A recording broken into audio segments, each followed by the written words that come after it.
Now both Johnny Depp and Amber Heard have testified. Whose story do you believe and why? I really sat down to hear her story with an open mind. However, I just couldn't believe her. I used to be involved in theater a lot when I was a kid, and it just reminded me of when I would be preparing monologues on stage, like very rehearsed and over-prepared. She came across to me as a Hollywood actress and not as just a woman who is on the trial with her alleged abuser. I grew up with my mom being abused by my dad often. I have utmost sympathy and a lot of pain for all women going through domestic abuse. Not believing her used to make me feel so guilty because I'm supposed to believe victims. But it's just very hard to believe her, and you know what, screw her for writing that opinion piece and proclaiming herself as a spokeswoman for domestic abuse victim. She has done nothing but harm the Me Too movement. Obviously Johnny Depp is far from being an angel and they were both in a very toxic relationship, but she seems like an abuser in this relationship. Her eyes were as dry as the desert. I didn't believe a single thing she said. I feel like she's saying what she thinks a survivor would say. When she recited the first time he slapped her over the tattoo, she says, "I rest my forehead against the window. I remember seeing my breath against the window like what? Lol." This is a very strange line to say. So poetic and like something written in a book. But maybe they are so caught up in Hollywood that they are out of touch with reality. Maybe famous actors' whole lives are just a movie now. They are not normal. She never explains how she felt. I remember how scared I was. That's the first thing that comes to my mind when thinking about my past abuse. She doesn't go into her feelings. Instead, she seems more determined to set up a scene than simply explaining what happened. Her mother, sister and friends are not credible witnesses.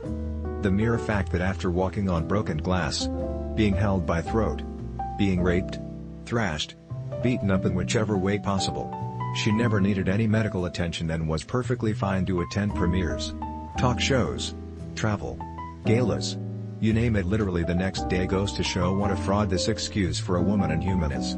She needs to be locked up. Having grown up in an abusive household, it really pisses me off when someone makes up false accusations. Amber has lied again and again.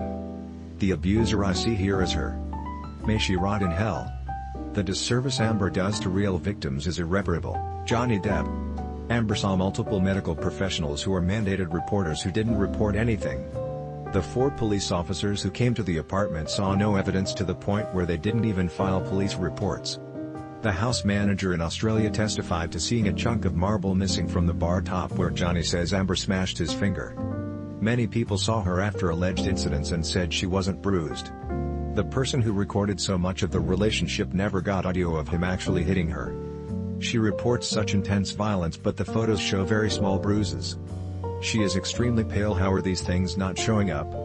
In the Sun trial, the Sun's own experts stated that the photos Heard submitted were missing metadata and some showed that they were edited 3 years later. None of her pictures show any swelling. This is 2 days after he broke my nose and there's no swelling. No redness. Nothing. Except for a small mark under her eye. Also, she refused to hand over her evidence, which means there's no metadata. She could have easily staged her pictures later, which is actually what I'm inclined to believe. It's been speculated that those bruises were consistent with Botox and filler injections. And Amber certainly has gotten those beauty treatments before. That coupled with the missing metadata of the pictures, I'm leaning towards believing that this is the case.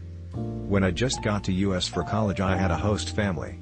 Our host mom one day showed up with the exact same small bruise that Amber had under the eye, as well as a little one over the lip. She did try to hide it with makeup, but it was still visible. I remember a couple other students who were at the time staying with them telling me they are worried the husband is abusing her. I was a little skeptical given that the husband was a very nice and kind man and we never saw them argue. Anyway, 6 months later I'm staying with her over the spring break and she takes me with her to run errands. She tells me to keep this between us, but she gets Botox injections and she has to make a stop there for another treatment. I went with her to the office and everything. Day later she has the exact same bruises we saw then. It was such an aha moment for me, lol, so I really think it's highly likely it was Botox. It was insufferable how her lawyer kept asking for hearsay, over and over again, even after it was sustained multiple times. Worse was that she was telling her client how to testify as she was asking the questions. Amber Heard published that story to intentionally ruin Depp's career. She knew that it would hurt him financially and it did.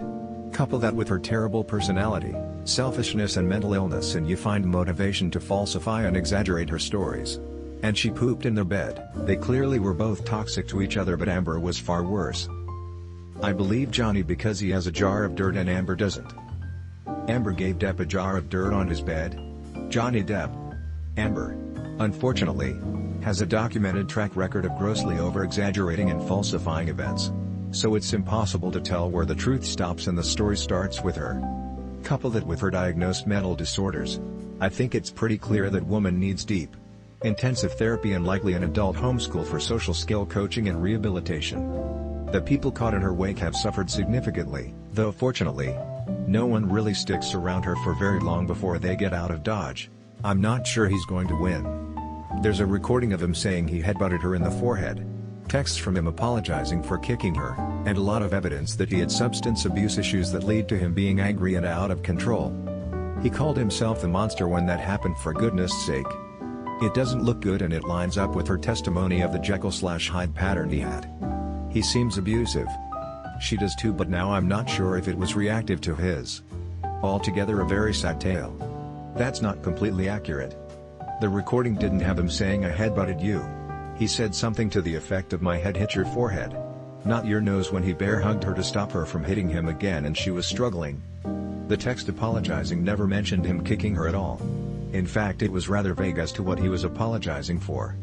It could be him jealously asking her about other men for all we know. Also, I don't actually see any evidence of him getting angry while on substances. It's all been Amber saying so. All her therapist's notes are also sourced from her alone. However, I've seen all the witnesses on the stand who were asked about this say that Johnny never even appeared impaired whenever he allegedly used drugs or alcohol, let alone drunkenly raged. Nor have they ever seen him be physically violent to anyone. Also, Johnny explained in his testimony that the monster is what Amber first called his drug habits, not his alleged violence, and he's used the same term to reference it in their convos ever since. By contrast, Amber did not explain in her testimony what the monster means to her. So I'm going with the one explanation given here. Personally, I don't see him as abusive at all. You would have to believe Amber's whole testimony to see him as abusive at this point. Whatever bad treatment he gave her seems to be reactive responses to her aggression. I don't think Johnny is a saint, by the way. I'm pretty sure he, like Amber, has his own problems. I think the reason I'm so biased against Amber is it's kinda scary when an abusive woman can get away with ruining someone's life after treating them like shit. I think the public is also pretty angry when they heard the phone call from her about no one believing him. Johnny being a drug addict is being brought up a lot. But so is everyone in Hollywood, even Amber herself. It is kind of like a witch hunt right now though. FS. Amber did more damage towards sexual assault survivors by trying to twist the truth to match her narrative. I'm pretty sure the public just wanted authenticity. When she started faking is when they turned on her hard.